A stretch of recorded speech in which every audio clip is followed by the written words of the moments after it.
Alors moi je travaille toujours de manière très empirique, c'est-à-dire que les pièces je les fais au fur et à mesure, j'expérimente et donc à chaque fois que je décide de faire une œuvre, c'est des nouvelles techniques, des nouvelles technologies que j'ai envie d'expérimenter, que je ne connais pas et dont j'apprécie surtout les matières, leur qualité première, leur qualité intrinsèque. C'est-à-dire le verre, je ne suis pas du tout dans le rapport coloré, les fioritures qu'on pourrait utiliser dans tout ce qui est d'exploitation du verre. Moi, ce qui m'intéresse, c'est vraiment son côté malléable, son côté chaud et déformé. Donc en fait, au départ, je pars toujours d'une sphère.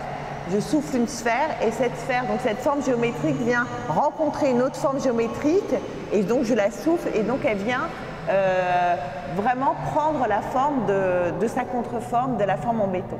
Là, j'ai utilisé les trois matériaux qui sont liés à l'architecture, métal, verre, béton. Et j'ai décidé de faire une grande structure pour les associer à un socle, donc un socle commun.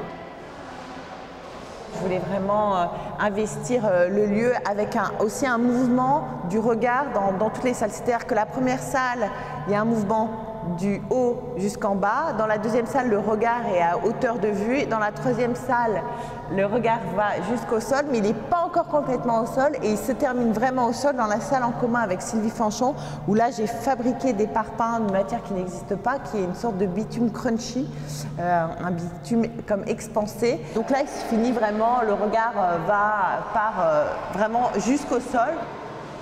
Donc il y a des mouvements entre les pièces et entre l'architecture et des mouvements aussi de regard et des mouvements internes aux pièces entre elles.